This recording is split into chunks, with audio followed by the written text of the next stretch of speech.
We have certainly a quorum and then some, and today we have 3 first readers, and if there's no questions from any member of the committee before we begin, the chair recognizes Representative Bruce to tell us a little bit about your House Bill 137, please, Representative Bruce. Good afternoon, Mr. Chairman, members of the committee. This is the same exact bill that was brought to this committee last session and was unanimously sent on. We just couldn't get it out of rules in time. But as you know, Fulton County is pretty much, the entire county is now incorporated except for a small portion of South Fulton County. And what this bill does is allow that area to be treated as if it were a city for purposes of distribution of the sales tax, and for that purpose only. And the bill, as it's written, only impacts Fulton County. It doesn't impact any other portion of the state. And what it does, in essence, the sales tax are collected. The county takes a portion of it. They divide a portion amongst all the cities. They roll back the property tax in accordance with whatever they take in. And if you live inside a city, you get the benefit of the city and the county rollback. If you live in the unincorporated area, you do not.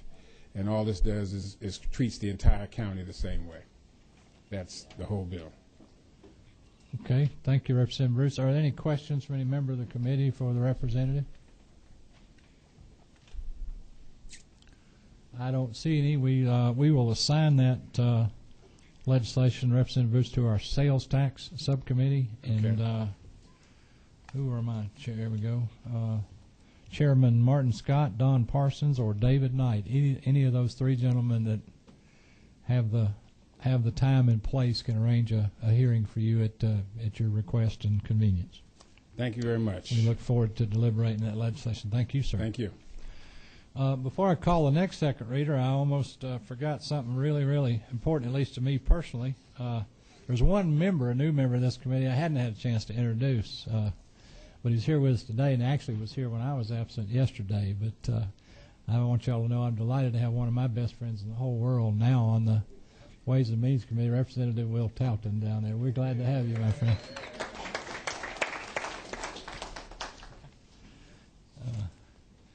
And we won't always have to be nice to you from now on either, so just get used to that. Welcome, my friend. Okay, Representative Austin Scott, you're recognized. Please, sir, if you want to, from your seat, tell us about House Bill 148, trauma funding. Thank you, Mr. Chairman. Ladies and gentlemen of the committee, House Bill 148 is introduced by Representative Stevens and myself. It is simply the $10 tag fee that would then be appropriated to the Georgia Trauma Trust Fund and would go to help fund the continually increasing cost of trauma care.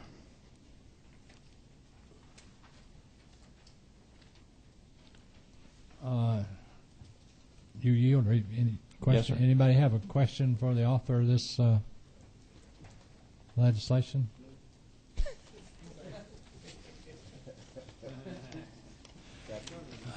We will assign that somewhere other than Chairman Stevens' committee. I can see that right now as far as nonpartisan evaluation is concerned. Chairman Scott, we're going to put that in our Public Finance and Policy Subcommittee, and that'll be Chairman Chuck Martin, Chairman Tom Rice, David Knight. Any of those 3 gentlemen can hear that at your convenience and upon your request. Is there a question? Number 10. Who's that? Okay, Chairman Williams. That's me, Mr. Chairman. Thank you, Mr. Chairman. Representative Scott. Yes, sir. On page 2, subsection 2, we're talking about a trust fund. I know we've got 2 other trust funds dedicated, or not dedicated, but to take care of solid waste and hazardous waste, and the state keeps robbing those funds for other things. What assurance are we going to have? I know we need the trauma care, how are we going to protect these funds so we can get done what we need to get done? Representative, let me assure you that I do believe that transparency in how these funds are expended must be a part of any additional tax increase that we pass to fund this. I believe that the Trauma Commission has operated in an open manner, and but if there's anything that you would like to add to this to ensure the transparency of the dollars and where the dollars go and that they are being appropriated for their intended purposes, I'll be happy to add that to the legislation. Okay, I may get with you on that. Thank you.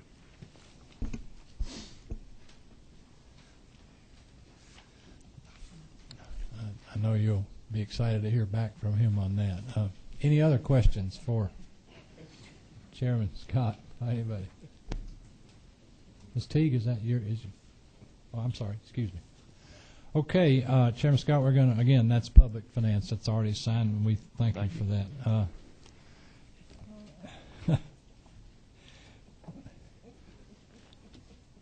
This is just almost not even fair. House Bill 129 by Representative Lindsay. Is he here?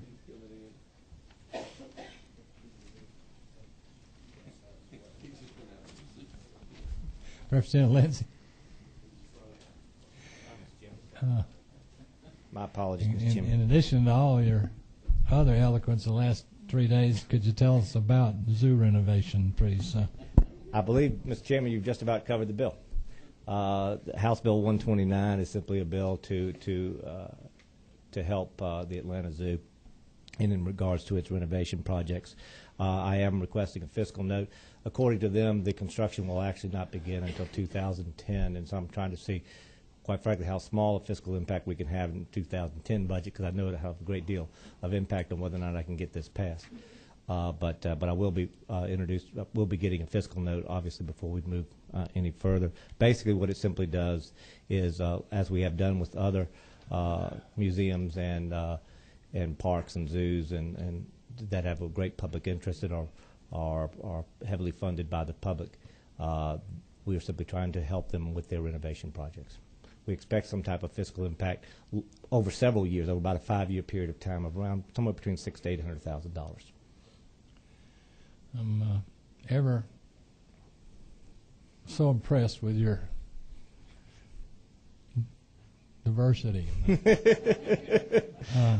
Chairman Sims. I just wanted to know if this applied to the General Assembly too. Well, it does say, as a matter of fact, any zoological institution. Well, I noticed when I was pulling in here today, it says Capitol, and right under it, it says Zoo on the sign out there. I just want to make sure. I believe, however, we have to be certified by the Association of Zoos and Aquariums, and I'm not sure if we have that classification yet, but I don't think it'd be too hard for us to clear that bar. We're certainly multi-dimensional, aren't we? 27, who's that? Austin. Mr. Chair, if I might, I just wanted to point out to Representative Lindsay that the appropriate pronunciation of the term would be zoological. I stand corrected from the man from the mountains.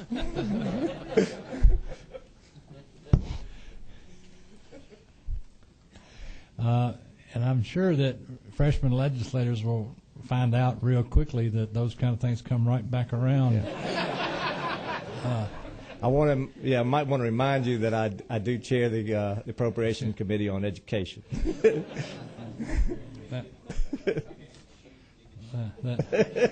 Thank you, Mr. Chairman. Won't matter in your district.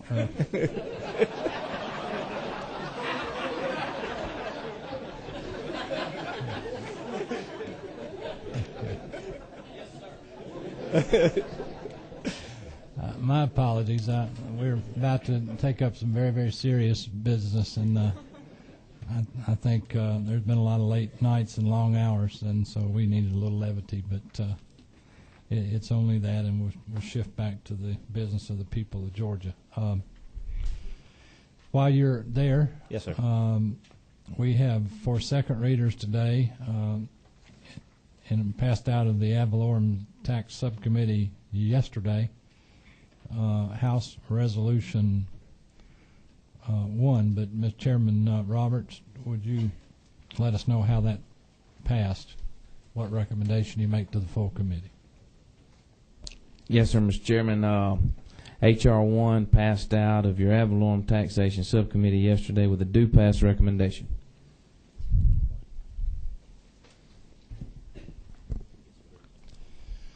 Thank you. The chair recognizes Representative Chairman Lindsay. House Resolution 1, please, sir. Thank you, Mr. Chairman. The subcommittee passed out 7915S. We would ask for you to consider 7938S, which contains some minor changes, and I'd like to sort of take a moment and walk through those with your committee and also the subcommittee to explain the reasons for the changes that are necessary. The first one is found on page 6, lines 182 through 184, at the request of the Revenue Commissioner.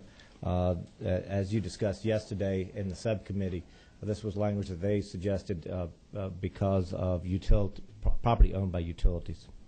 In addition to that, we have in lines 199 and 200, there were a concern that was raised. I think it is quite clear from the face of the proposed constitutional amendment that we're only dealing with capping increases, that there should be no limitation on decreases. However, underneath the heading of belt and suspenders, because some committee members have asked for it and some other members of the General Assembly have asked for it, we've also added the following additional line, simply saying nothing in this paragraph shall be construed to prohibit the assessed value of property from decreasing. That's under the heading of belt and suspenders. On lines 201, Mr. Chairman, we've simply just tightened up some language regarding transfer of property. Simply so it says if property or interest therein are sold or transferred. The language we had in the subcommittee says sold or transferred to a person. We didn't want to create any ambiguity. Obviously, should any type of property be transferred to a corporate entity, I don't think there would be a problem down the road, but we just tightened up that language a bit. And also on page 206, there was a concern that was raised, once again, this underneath the heading of belt and suspenders, there was a concern that was raised by the counties that by giving the authority of the State Revenue Commissioner to correct any manifest factual errors, that we were somehow taking away the long-term authority already held by the county assessors to do the same thing. And we simply just, Mr. Chairman, put in the following language to make sure that the authority already vested in the county's officials continues, and it simply reads, in addition to any general law authorizing error or omission correction by local tax officials, the State Revenue Commissioner shall be authorized to correct any manifest factual error or omission in the valuation of real property. Once again, just to make it very clear that we weren't taking away any authority already vested in local governments, rather local entities. On page 7, lines 211, once again, it's simply just tightening up the language regarding transfer by sale or transfer of property or interest therein. We simply just have some tightening language there. Also, on lines 213 and 214, there was a request by the counties dealing with rezoning that we didn't get in yesterday. We would ask that the committee consider allowing that to be in there too. We believed it was already authorized underneath the proposed constitutional amendment for us to make general laws regarding that, but underneath the heading of belt and suspenders, we're happy to add that language as well. In addition to that, at the request of several folks regarding commercial property, this language is already contained in other parts of the Constitution. We just simply regarding how commercial property is valued. We just once again, in the abundance of caution, also put it in here, lines 217 through 220. That simply reads, the definition of methods of determination fair market value as applied to non-residential property under subparagraph A2 of this paragraph, such methods may include but shall not be limited to a formula based on current use, annual revenue, or real property sales data. Just once again in the abundance of caution. Those are the only changes, Mr. Chairman. Chairman Lindsay, thanks for that explanation. Ladies and gentlemen of the committee, the posture we're in is that what Chairman Lindsay just explained to each of us was essentially a committee sub that has been developed since the HR1 passed from the subcommittee. Yes, sir. And it will be proposed to you to adopt this in the breadth of the Yes, sir. of the committee. Before we ask the committee its feelings on the acceptance of the sub, essentially now in lieu of what passed out of subcommittee, are there any questions about the changes that Chairman Lindsay has covered? I see number 24. Is that? That's me, Mr. Chairman. It's not necessarily limited to the changes, but I didn't get the benefit of subcommittee yesterday, and so would have questions in general about the bill, if that's appropriate this time. If it's more appropriate to you at this time, go ahead, and then if you want to revisit after we do adopt this, that'll be good. No, as I can well. wait. So I can wait go till ahead we if you would. No, I can if wait you till need we- to know about whatever you're going to ask about to see if you want to adopt the sub, then now would be a better time for that question. But certainly would give you. I would wait. whatever. I can wait. Okay. In addition, if I may ask, Mr. Chairman, to simply sort of, perhaps this would be a good place to put this. Some committee members also asked the possibility of you allowing amendments to be heard at the full committee, and you and I discussed that this morning, and you indicated that you would be open to any amendments that someone may have to wish to offer today. I just want to let you know that I did convey that to the people that were interested in that possibility. That we do that sort of by order of the chair. Yes, sir. It's our preference that we don't amend at the full committee. We like to work that out at the subcommittee, but given the magnitude of this legislation and essentially the kind of the rapid development as we've gone through this week, I'm certainly waiving that, and this committee will be happy at this level to entertain any of those amendments, as well as this committee sub, which along that same line, as long as the committee is willing to vote in the affirmative to accept those. 23 is Mr. Powell.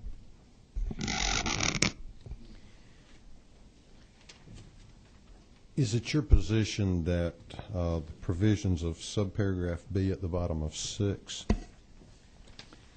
will allow the enabling legislation to define a triggering event for reassessment for business and commercial property other than an actual deeded sale or transfer? Yes, sir. Okay.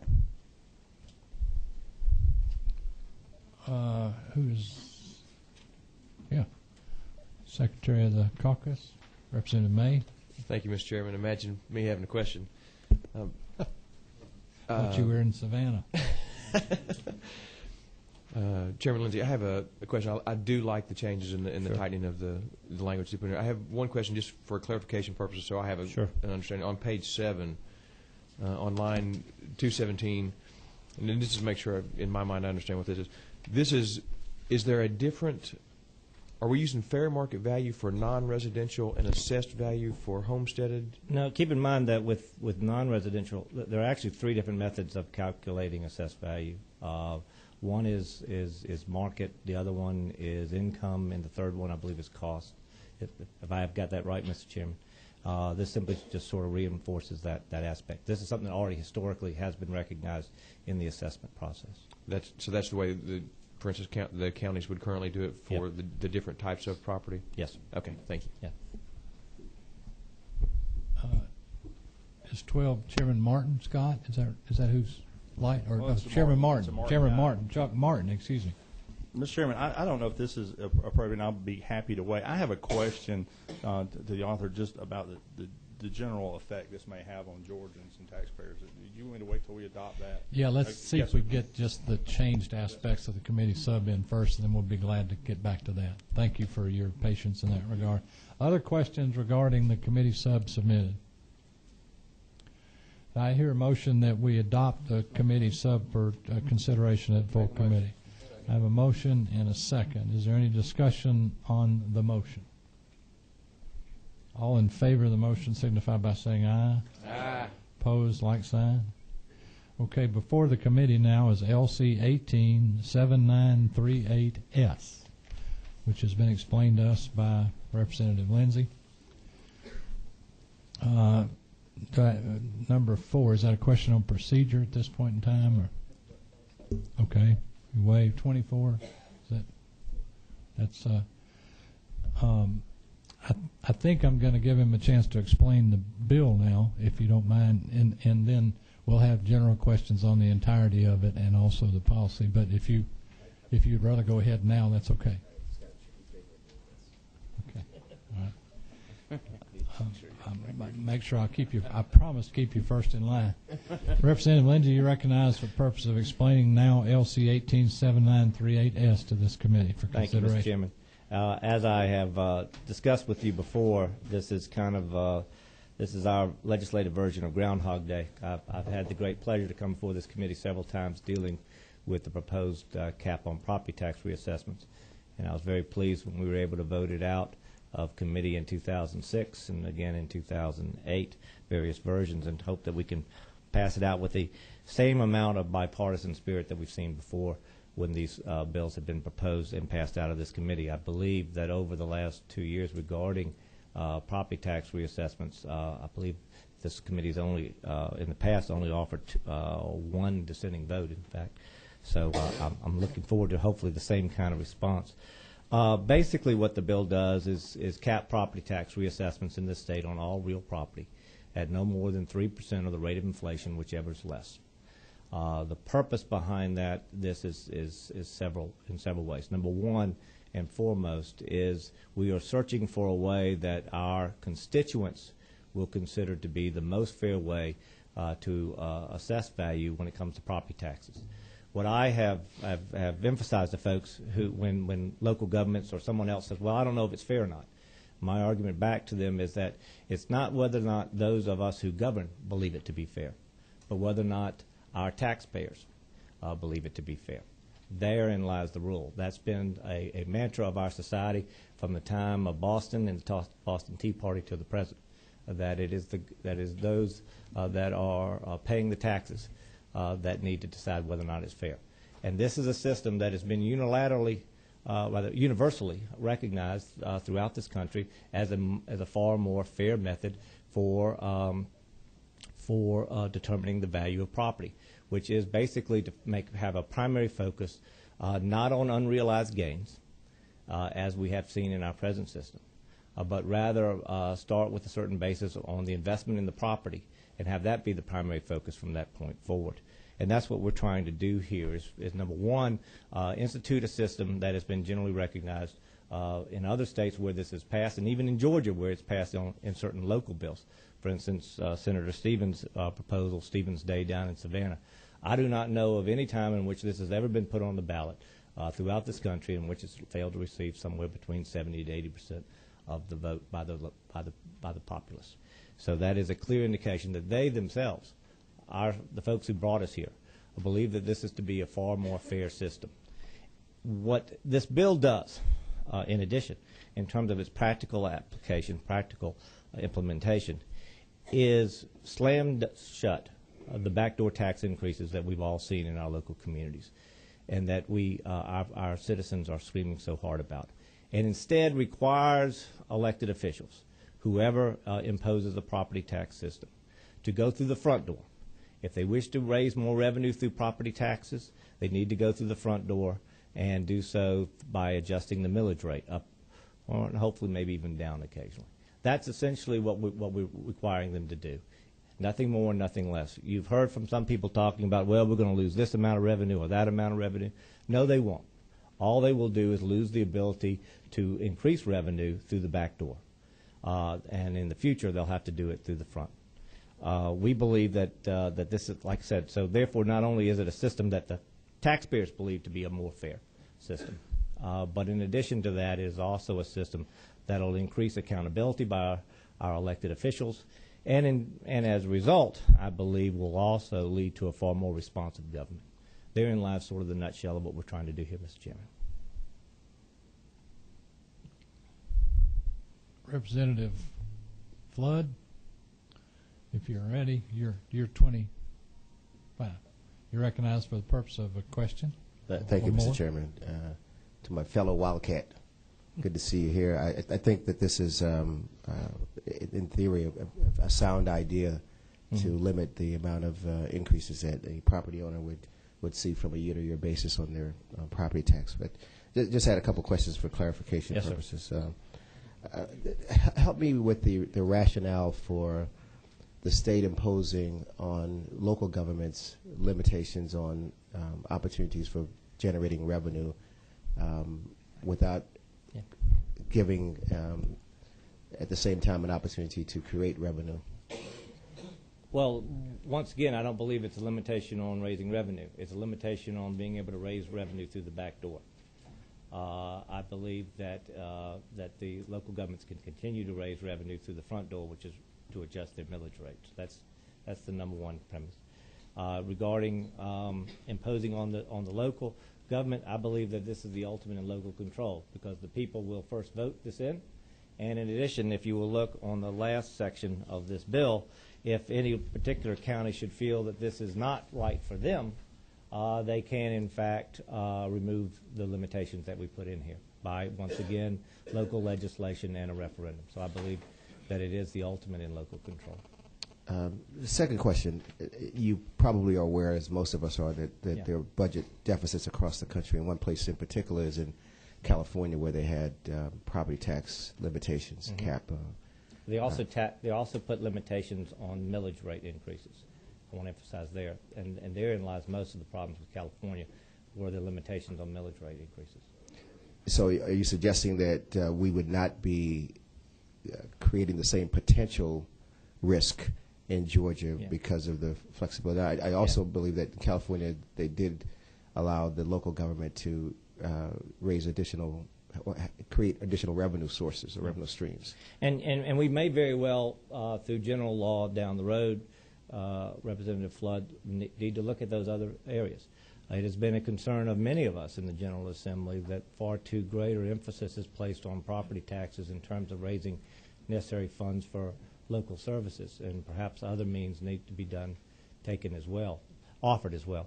And I am amenable to that through general law coming about at another time. Thank you. Thank you, Mr. Chairman. Chairman Chuck Martin, you have a question? Thank you, Mr. Chairman. Chairman Lindsay, first of all, I applaud your efforts. I think, if we took a poll of the room, everybody would say they pay too much property tax. I think your goal here is to reduce the property tax burden on the homeowner. Is that not true? To make it more fair. Well, absolutely. And I believe through transparency and greater accountability, as you and I both know, before you and I will ever raise the taxes on through any of our actions, we're going to look for every nickel to save and every possibility of making government more efficient before we would ever raise taxes. And by requiring folks to go through the front door, I do think that you ultimately do reduce the property tax burden, because you get elected officials to find a more efficient way to provide the services that our citizens demand. I don't disagree with that, Mr. Chairman. We could debate that. I certainly think the front door. I think, in fact, there was a statute passed some years ago that if your increase based on your tax digest without a millage rate increase provides you more revenue over growth, you have to advertise that. In fact, I think the only people exempt for that is the state on its quarter mill. Isn't that true? I believe that to be true. We should probably be included in that too. I know that was probably an oversight time. And that's why we're also included in this. I understand, and I certainly am not here to debate with you whether it's front door, back door. Yes, I think they should watch the money. Here is my worry, and we've discussed this before. Yes, sir. In a hypothetical city, one which I used to be elected, there I'm exists a situation where the tax base is currently about 52% commercial, about 48% residential, and that's by dollar volume. That's not by front doors or square footage or buildings. If one assumes that 60% of that commercial is in a long-term, 15, 20-year REIT trust, something where it's going to be held, not be turned over, maybe even put in a blind trust for a longer period of time. Therefore, it would be capped. If one assumes that houses trade, I believe, every 6 to 7 years, sometimes in my particular area more often, and that the average increase in the price of a house prior to this latest downturn that we've experienced is between 6 and 10% in the state of Georgia. I think in metro areas it's been 8 and 10%. If one assumes that that is the case, and one assumes further that under this constitutional amendment, the voters are going to approve it because it sounds good, and therefore those that are capped are capped at 2.5%, and the market value of your house goes up at 6% when you sell it every 5 to 7 years. Some people stay longer. I've been in my house 12 or 13. What happens over a 20-year lifetime is the 52-48 commercial to residential base changes to 43-56. You're actually, this is what I fear, the unintended consequence. Yes, sir. The unintended consequence is it shifts to the residential taxpayer by more than a double-digit figure. Now, albeit this is one city. At any point in here, can I sort of respond? Or? Well, certainly. I just want to lay out that those are the assumptions. If you wish me to change the assumptions on the percentage that are capped or the percentage that we're using for residential, I just fear that when we put something out there for people and we say this is good, it's going to cap you, but down the road we're not looking. Help me work with that. I'll help you work with that. If we were simply dealing with, particularly with commercial, solely the deeded transfer of the property from one entity to another, if that's the only way that we could ever have a reassessment, then your point may be valid. However, other states that have imposed this limitation on both commercial and residential have, and this is why our general law allows for it, as questioned to me by Representative Powell. There are additional ways that we can look at times in which we can reassess, and that takes away your concerns. South Carolina, for instance, has a statute that deals with this exact problem, and not only do they deal with deeds of conveyance, but also conveyance of land contracts, conveyance of trusts, where the beneficiary changes hands, where the lease, certain lease under certain lease terms, that's considered a transfer that triggers a new valuation, transfer of ownership in terms of the nature of the corporate entity, changing the use of the property from one commercial use to another would also trigger it underneath South Carolina law. Change in zoning would also trigger a change in the use.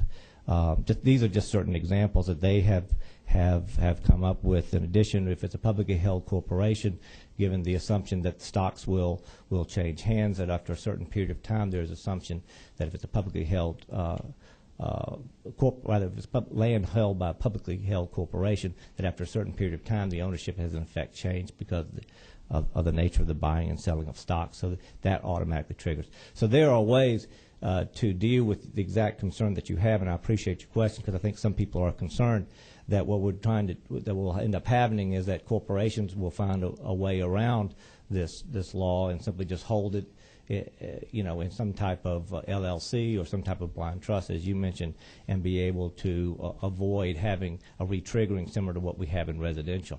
That's simply not what's been borne out in other states that have done this because of these sort of general laws, and that's why we have that kind of flexibility in the proposed constitutional amendment. In addition to that, and I think it's very important to remember, there are, in addition to this statute, this is not taking away any of the arrows in our quiver in regards to ability to protect residential property owners. For instance, we can still continue to adjust homestead, and we could even continue to impose a floating homestead should there be some kind of imbalance that results that you are concerned about. So there are plenty of other mechanisms already existing under law to account for your concerns should that unforeseen consequence take place. And I think that we have made some allowances for it in this proposed constitutional amendment. We've also had this conversation, and the statute that we would adopt is not drafted yet, is not entered as a bill yet, and may not even be spoken to by this legislature this term or this session. Is that correct? Yeah, if I may, Mr. Chairman. Once again, this is often what we've done. As a matter of fact, when we passed almost this exact same language, and once again, as did everyone I believe here except for one person vote for it who was here last time, we were going to have to make similar type of general laws have to come down should we have passed through the legislature this last year as well. So it's not uncommon for us to first pass a constitutional amendment and then come back and do the enabling legislation. We have also did it, I believe, in a proposed constitutional amendment that you were a co-sponsor of, which was the TAD amendment last year, that we're now having to come back and do some enabling legislation to follow up. That's not uncommon when it comes to constitutional amendments, and then we're continuing to follow that practice. I could tell you that my intent, if this does pass this year, is let's go ahead and also deal with this issue during this term of office that you and I have, and I look forward to your input with that proposed legislation. Chairman Lindsay, I have the utmost faith and trust in what you're saying. I just fear the unknown. I know that all of those things you said that you'd like to see in that general statute to trigger a reappraisal of the commercial value, each one of those is going to have a constituency that fights tooth and nail to keep that trigger out of the bill. And I worry about, and I think you do as well, but I understand your dedication to this. And the question that I have is I still worry about passing a policy and putting it on the ballot that sounds good to the Georgia taxpayer in years 1, 2, 3, and 4. And yet when we look out, if some things don't line up that way, in this particular case, we turn what is a 52% portion of the bill into a 43% portion of the bill, and we turn our homeowners portion of the bill up that. And perhaps we talk about that later. I understand that, but if I may, if I can interject my response respond to that. one question at the time, if you would, and we'll have plenty of time for yes, sir. statements by members of the committee, but let him respond if you would. Well, simply to reiterate my points that you were reiterating yours is that, number one, I believe that we have allowed enough flexibility in this proposed constitutional amendment to deal with those type of contingencies that you're concerned about. Number two, as with almost every constitutional amendment that I voted on here, there's always provisions that will have to be come back and enacted further down the road, and changes and tweaks having to be made because of unintended consequences. That's something that we've always seemed to have to done here, and in many cases, including some that you've even proposed in the past. And I didn't mean to pick on you; that's just one example. You know, and like I said, should there be some type of unforeseen shift that we do not expect to see happen, given the safeguards that we believe we have in this bill, you and I, through local legislation, can impose greater protections on our property, on our homeowners, to guard against just the kind of shift that you're concerned about that are already available to us under law. So I believe that we have, like I said, the necessary ammunition already available to us to guard against those type of concerns that you have. Mr. Chairman, I know that there are others that have questions. If I have on a different line, yes or no questions. All the current measures you mentioned that had been passed in Georgia or passed around only dealt with capping residential property. Is that not true? No, that's absolutely not true. Okay, I wanted to hear. Which in Georgia do we have? Because I thought they were all homestead. No. Oh, I'm sorry. I thought you were talking about the bill we passed last year. I apologize. The homestead, basically what we have already in Georgia right now deals with floating homesteads. Right. When they talk about assessment freezes, they don't really freeze assessments. They simply just have what's called a floating homestead that increases as the assessments increase. Those do deal with residential in Georgia. However, this General Assembly has already gone on record, not this General Assembly, but the General Assembly has gone on record, as it did last year, by a vote of 166 to 7, that both commercial and residential should be capped. I mean, we all voted for that overwhelmingly. I think the car tag tax was in that as well, was it not? It was all part of it. Final question. When you say a local jurisdiction opting out, is that only by county, or could that be by municipality and or by school board? It's the way it's designed in here is by county. Okay. So city, even though Fulton County is completely municipalized, if Fulton County doesn't want to let their folks out or section, they can't get out. The other cities are held hostage. The way we presently do our tax assessments in Georgia, we deal with it through the county. So that's why it's done by county to county. Okay. Thank you, sir. Representative Williams, is that right? Yes, sir. Thank you. Thank you, Mr. Chairman. This may have to be done in separate legislation, but does this address the limitation that school districts have in their millage rate? They're capped in. Yeah. No, it doesn't. No, it doesn't. That's a good question. Could we actually discuss this before and in subcommittee, but you weren't part of that, so let me sort of explain. The way the cap works for school boards is that there is, in some school boards, I believe out of 180 school districts, about 170 or so are governed by a cap underneath the Georgia Constitution that deals with 20 mills. But what's important to remember underneath the Georgia Constitution, the school board can directly call for a referendum from the populace to vote to raise or eliminate that cap. They can do so at any time. There's no limitation on as to when they can. They can already do that. Okay. That said, we have looked at whether or not should that ever be removed. It is also my opinion as a lawyer that if we try to put that into here regarding removing the cap, should we want to just take it out, that could subject the proposed constitutional amendment to an attack underneath the one-issue rule. I will say this, I do think it has some merit, and I even was approached by another legislator today about that issue, and I told him that I would consider it. But number one, like I said, school boards, key thing here is school boards, there is no absolute 20 mil cap. They can remove it by referendum. As a matter of fact, some school districts have already done so. I believe DeKalb County, for instance, lifted theirs by referendum, doing just that. So that's by local. It doesn't take state legislation. Doesn't take the state involved. Okay. Thank you. Not under the Constitution. Representative Mosby. Thank you, Mr. Chairman. I'm sorry. Just a couple of philosophical questions. Did any local elected officials ask you to do this? Some of mine did, yeah. Really? Mm-hmm. Okay. And some of mine that I represent opposed it. I've heard from both. Would you say that that the local elected official who is dealing with this at the local level, that they may be, for lack of a better term here, and excuse me for this, be less honest in this process in terms of the backdoor process of raising assessments? You know, I hate it when folks question other people's honesty, yeah. and I'm not going to question my local officials. They're doing a job, quite frankly, that I wouldn't run for. And so anybody who holds an elected job that I would never want, and I'd rather shove myself underneath my porch and shove an ice pick in my ear before I take their job, I'm not going to question their honesty. The local officials, whether it be city council, county commission, school boards, they have a tough job, and I respect that. So the state legislature coming in and enforcing this, yes, or forcing them to do this, yeah, is a little heavy-handed then. No, I think it's something that our voters have demanded, and we're the only ones who can do it. What I've heard from my local officials time and time again regarding when there is complaints about assessment is that, hey, our hands are tied.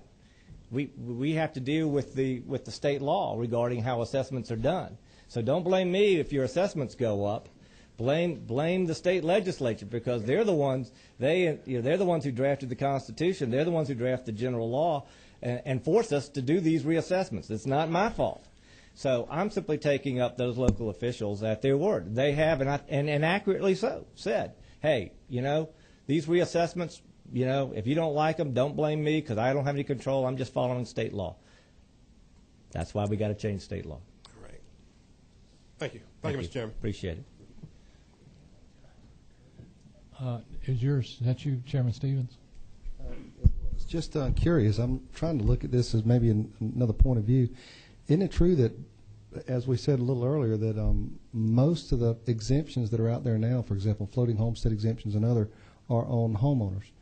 Yes. And wouldn't it also lead, and I'm using Tybee as an example, where property values have just gone up like 4 or 5 times.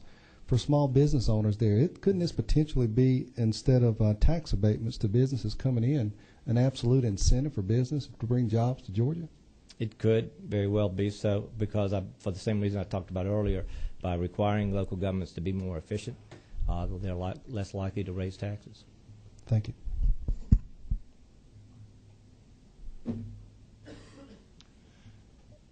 Okay, I see no more questions. I think the posture of the committee is to now consider LC 187938S. Do I have a motion before further discussion? I have a motion by Robinson, second by Mr. May, Representative May.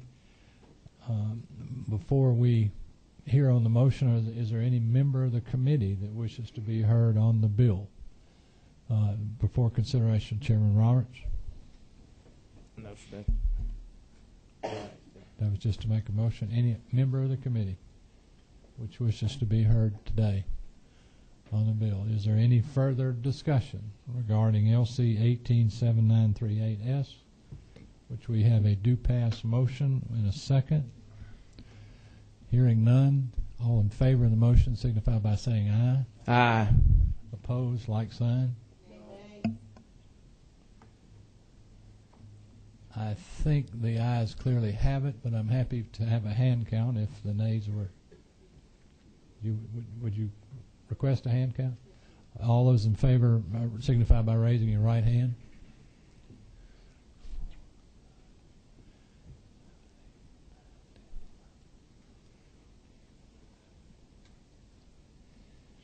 Okay. Those opposed?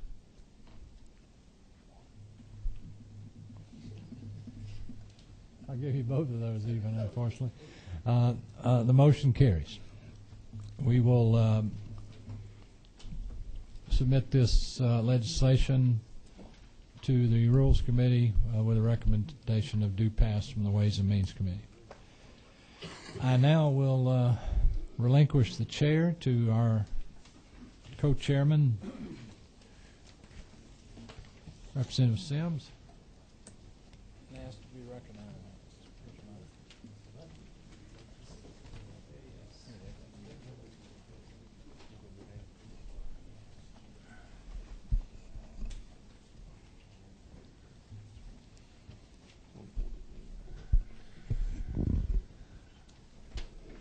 I don't have it. Okay, we're going to be taking up LC 187932S. Chairman Roberts, didn't this come out of your committee? Can you give us a report on this? Thank you, Mr. Chairman.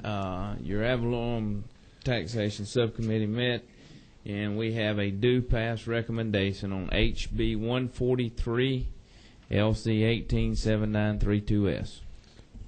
Thank you, Mr. Chairman. Chairman O'Neill, are you ready at this time? If you will. You present the House Ways and Means Committee Substitute LC 187932S. Thank you, Mr. Chairman, members of the committee.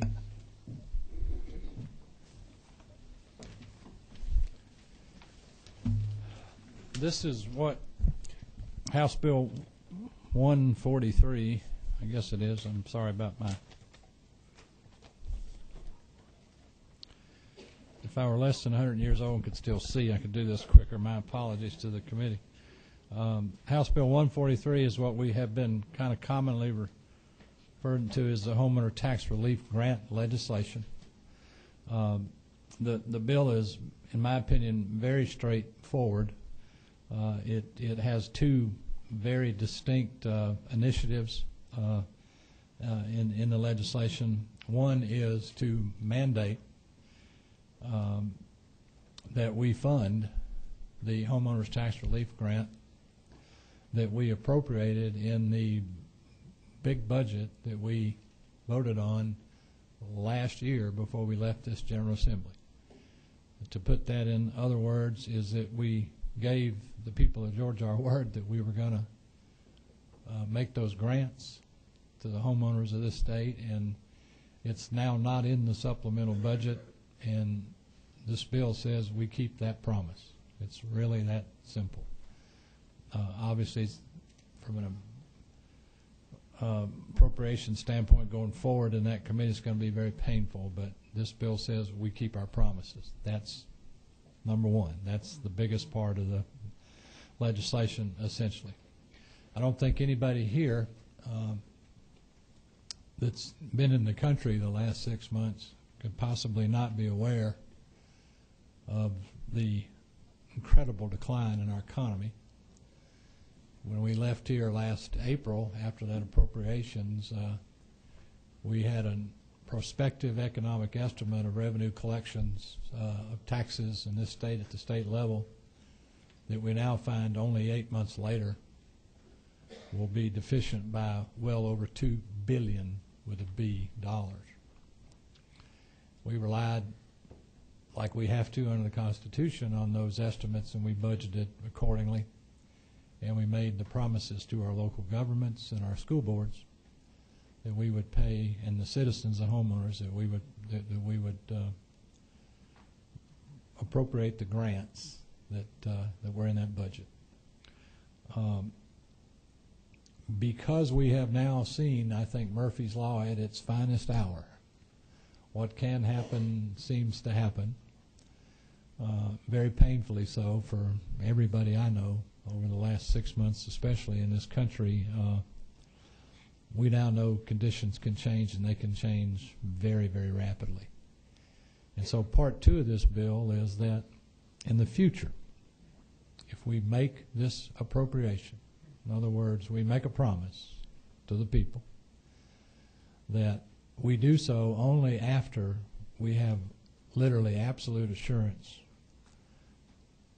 that we'll be able to keep that promise.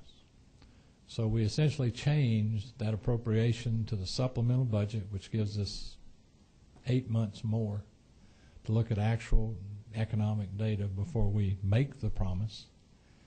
And we have a formula in the bill that is indexed for inflation and is aggregated for inflation plus 3%. And not to be confused with the other 3% that you all just voted on and deliberated on. That is a derivative or a multiple of the entirety of the budget that is intended to be enough growth in our budget to have a cushion to fund the homeowners tax relief grant. In other words, if our state budget is $20 billion, 3% of that would be $600 million. We need $428 million currently to fund the homeowners tax relief grant. That would give us that cushion. Also indexed for inflation against the last year in which we funded the homeowners tax relief grant, not the immediately prior year. So you have an inflationary aggregate that's based on the last actual funding of the tax relief grants. So the message is we still can do it, we want to do it, we still have the vehicle in the Constitution and the law to take care of essentially the taxpayers, the homeowners, but only if we can afford it. And only if in the future we can keep our promises. And I don't blame anyone for the circumstances that we're under. If anybody anywhere in the world could have predicted what's happened in the last 8 months, I sure want to find them, because I'm going to buy stock in that person, because it got us all, and it's not pretty. And the intent of the second section, what I call the affordability section of this legislation, is to make sure we're never faced with the kind of decisions we're going to have to make here today to compel our own selves to keep our own budgetary promise. That's hard. And what that's going to entail going forward is going to be even more difficult. And you may as well know that. I think I do. And we're going to have to get more for less than we ever have before. But, you know, that's what Americans and Georgians have proven over and over that they can do. They can stand up together when times are tough. Mr. Chairman, I will yield for any questions from any members of the committee, but I ask everybody's favorable consideration of this essential legislation. Who's number 5?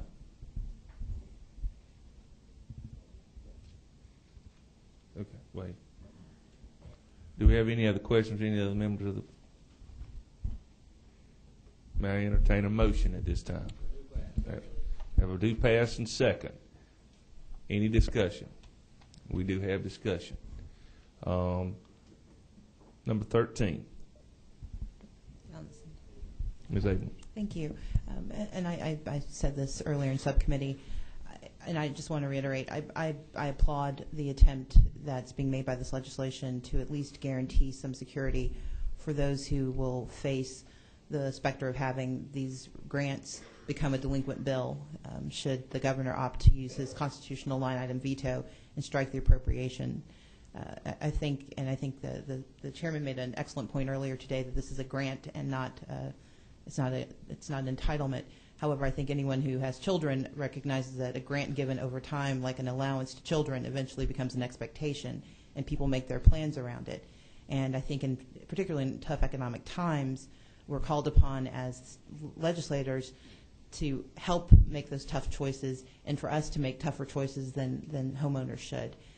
I think that this is a laudable exercise, but my concern is that it does two things. One, it lets us off the hook going forward. A grant maybe in 2001 and 2002 was a gift, but it has now been built into how people think about how they pay their taxes. They receive a bill that says at the very top of that bill, here's what the state of Georgia has agreed to do for you. And we're changing the terms of that contract. We're changing the terms of that gift. And while I appreciate what this attempts to do, I do have some deep concerns. Number one, about the fact that this doesn't have the ability to stop the governor from striking the appropriation, and doesn't guarantee that we will be able to restore that appropriation for 2009. And then on a go-forward basis, we have now said each year we will decide if we're going to do it through the supplemental instead of forcing ourselves during the and general appropriation time to say that we are going to do this and to make the tough choices to make it necessary. And so I just wanted to express my appreciation for the bill, but certainly indicate that I don't think that this is the right vehicle to achieve the ends that we need to achieve. You care to respond? Only to say that I don't know what. I'm always amenable to anything that will refine or improve, especially eliminate any ambiguities in the bill. But the ogre under the bridge, and maybe I didn't say this well enough earlier, is prospective appropriation based on estimates. And the criticism that I just heard, and respect, certainly, the high level of intellect of representatives that made the statement, and I mean that sincerely. But the criticism is that it may eliminate it going forward, I guess, is what I heard, and people have come to rely on it. But I guess the fundamental unsureness or the fundamental unreliance on any prospective system, as has been proven out by the last 6 months in the economy of this state, essentially just kind of flies in the face of that criticism. That it would, I do state that doing it in a supplemental budget is a far more responsible way to do it, because we have more data available and more facts available before we make decisions that are of agreeably critical importance to our citizens at all levels of the economic spectrum. So I don't know that I totally disagree with her. I just don't yet have a better way to do it, and there is a definite urgency to act to give some message to the people out there that are very confused and frankly very leery, and some very scared as we speak today. Further discussion, Representative Taylor. Thank you, Mr. Chairman. I want to thank Chairman O'Neill for his commitment to fund the grant this year. But what concerns me is the following years. I think that this would result in not a backdoor increase like the assessments, but a front door tax increase. I think you'll go from tax relief to tax increase on people who really need some relief. I'm not sure, and I would ask the chairman if he knows any other tax relief mechanisms that we pass that are funded this way, where you figure out if you have the money first, and then in the supplemental you come back and pass it. I saw someone pass me this morning a list of 21 exemptions or credits that we passed out last year totaling more than $200 million, and those didn't occur in a supplemental. They came in the general budget. I mean, we didn't figure out if we had the $200 million plus before we passed out these tax exemptions. And so I think if we're going to reward, and I'm not against these tax exemptions, but if we're going to reward companies and, you know, incentivize them to create jobs and move to Georgia and everything, I think we ought to give some relief to homeowners who really need it. And so my fear is after this year, these grants will no longer exist. They won't exist anymore, and people end up paying higher property tax bills than they've paid in the past since this grant has been implemented. And so, with that, I will unfortunately be voting against this bill. But I do appreciate the chairman's commitment to fund the grants this year. I really do appreciate that, and I respect him sincerely and thank him for that. Thank you. You wish to respond? Number 6, Representative Roberts. Thank you, Mr. Chairman. Mr. Chairman, you know, we hear a lot right now about a tax increase. This was never, this was a grant from the very beginning. Never to, so to speak, I guess, to be counted on every single year, that every year we had to look at it again. And so what you're doing with this piece of legislation is guaranteeing that this year it will be funded, so that the citizens of this state, the homeowners, will not get a tax increase from last year's property taxes on their homesteads. Is that not correct? That's absolutely correct. Okay. Thank you, Mr. Chairman.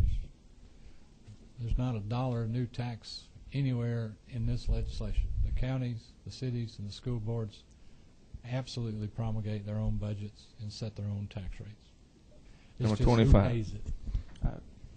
Thank you, Mr. Chairman. I just want to reiterate to the others, I mean, there is the ability through local legislation to increase the amount of your current homestead exemption, and you know, I'm certain that anybody could calculate the amount of the average tax relief grant in their district, and if they were sincere about some of the arguments against this, they could come forward with that local legislation and pass that.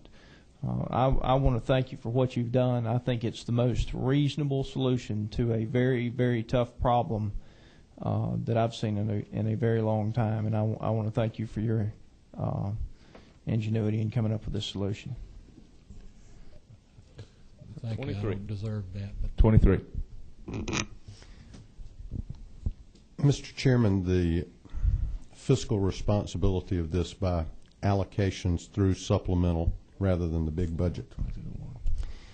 In a scenario where the numbers actually allowed, the formula numbers allowed for an allocation of this, and the money existed in the big budget, and the big budget was totally funded so that if there was no growth in the fiscal year that the supplemental budget was considered, would there be a way to reserve the money in the big budget so that when you came back to the supplemental budget that the money would be available if it had not all been spent? Do you understand my question? I do, and I think if I can find the provision, yes, there is a way, and part of the other thing I didn't explain in detail to this committee was part of Part 2. In other words, the affordability or reliability of subsequent years' appropriations, was that we can actually use 2 budget years so that we get the benefit of kind of time value of money in order to be able to reconsider it. Excuse me, part of Part 1, so that $428 million is very, very difficult task this year that we're compelling ourselves to pay. This gives us actually 2 budget years to deal with that and still meet the needs of the local governments and have the funds to them in time. Keep in mind, they just got through collecting ad valorem taxes ending December 31 of 08 to be spent over calendar year 09. There is a little confusion because we deal with fiscal years where most local governments for ad valorem tax purposes are all on a calendar year. So if I understood your question, this legislation allows a lot of latitude to make sure that these determinations can be made now in a responsible manner, I think is the answer I should make. Follow up? Yeah. I think my question was, say for instance in fiscal year 2012, our economy's recovered. There is money available based on this formula to allocate for the homestead relief grant. And in the big budget, of course, we cannot do it based on this legislation because we want to make sure that we've gone through about 6 or 7 months of the fiscal year so we have more data. But say in that 2012 big budget, we have allocated all of the money. We have spent all of the money, and then when we get to the supplemental budget, there has been no increased growth, even though the numbers meet the formula requirement.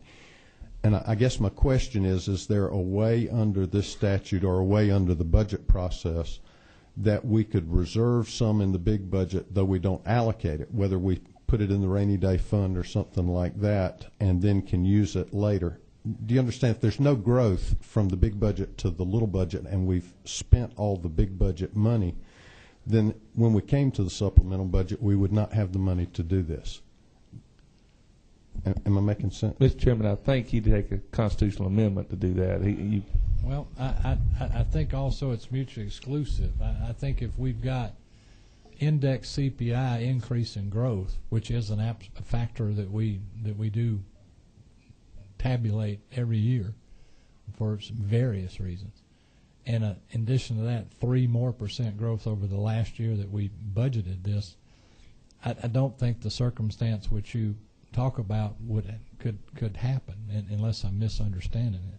What you want to do is, if we don't have quite enough, to reserve it and then try to get it the next year. In other words, put it in a savings account of some sort. And I guess I don't want to answer a question with a question, but why? Now, I guess my question is this. Say, and I'll use a number. Say there is $25 billion available to spend in 2012 in the big budget, and we appropriate $25 billion.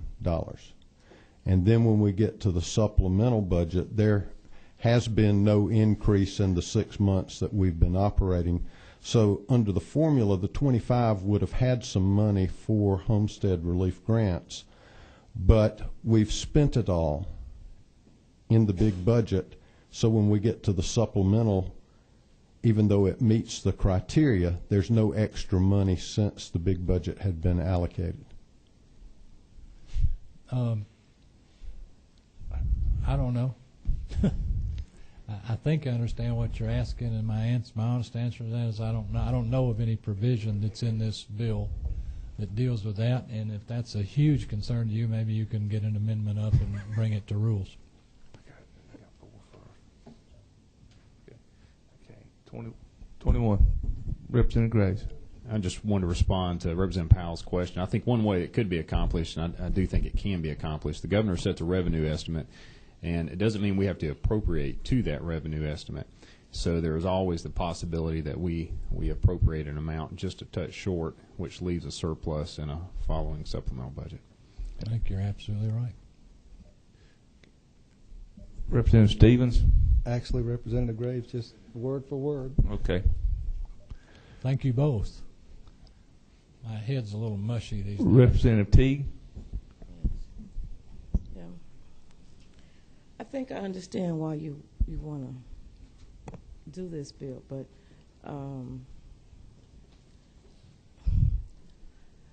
I was told by a young man, Chase Jones, dealing with another issue, that there's a reserve that would cover a deficit we had with something.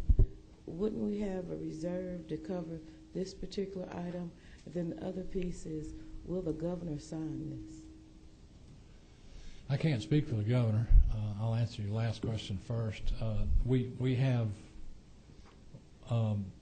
what we all commonly refer to as our rainy day reserve, but it's not earmarked for this particular grant. It's a reserve against deficits, which we're suffering now. I mean, to run state government in general. I mean, we know to the day what it costs to run state government as it is structured now, and the reserve is there so that we're always able to keep our promise to the people. And it's up to us as a General Assembly to take the governor's recommended budget, and we actually make the appropriations, so we set the priorities.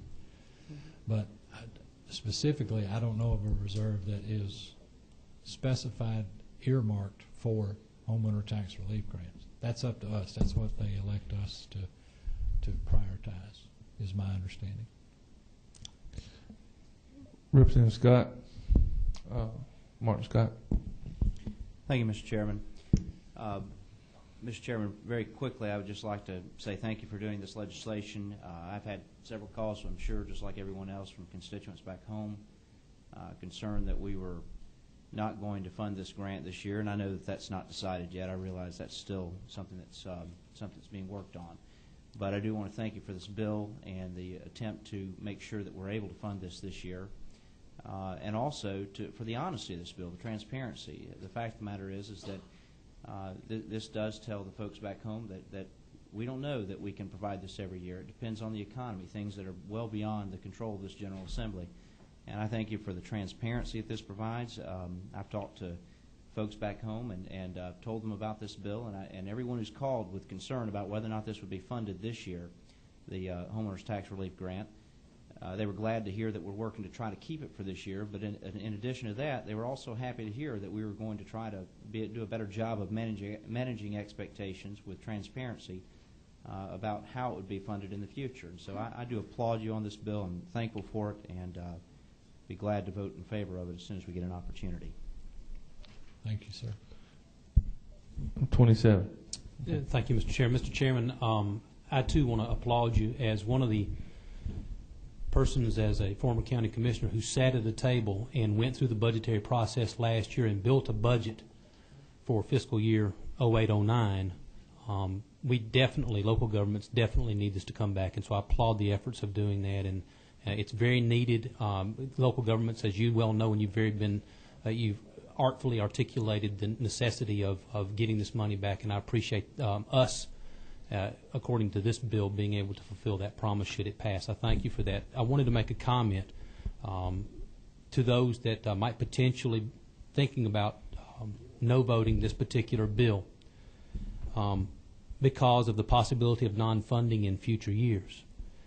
Is it not true, Mr. Chairman, that a no vote today would be a vote against providing the necessary relief for homeowners this fiscal year, and would result in an additional tax bill having to be sent out by local governments all over the state to meet the budgetary shortfall? You're absolutely right. In accordance with the gratuities clause of the Constitution, the counties would be compelled. They wouldn't even have the choice. They would be compelled to bill every homeowner, and the billing, based on the data we have, it would be in excess of $200 and as much as $300 per homeowner in the state, and they would see that as a tax increase.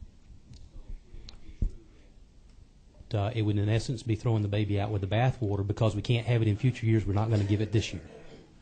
I'm not sure what you mean by baby and bathwater, and I wasn't sure about suspenders and something else that Representative Lindsay said earlier. But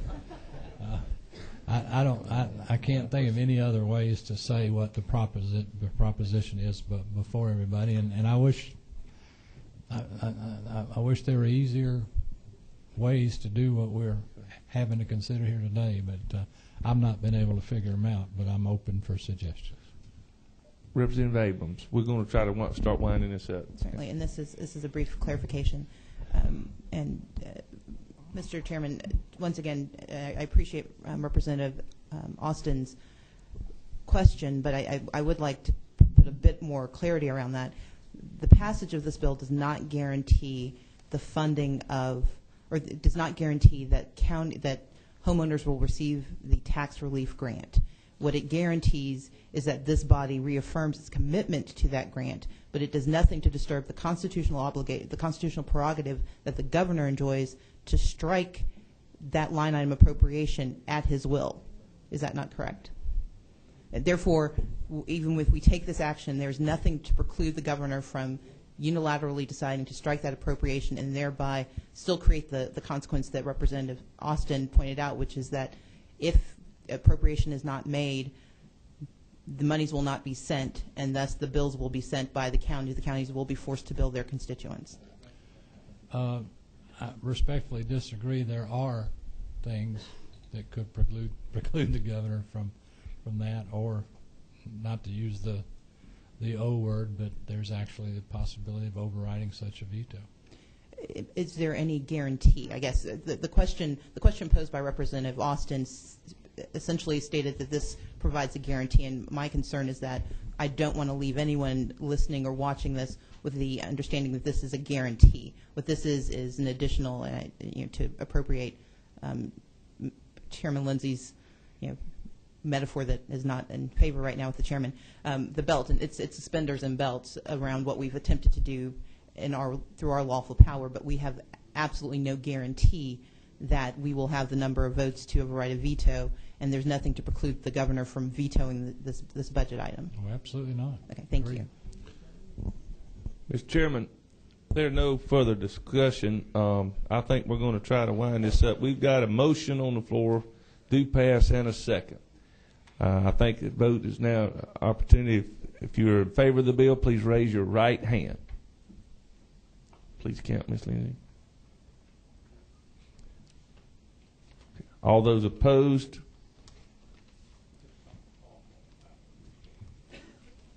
Okay, I think the ayes have it. We're passing this on to rules. Thank you, Mr. Chairman. This meeting now adjourned.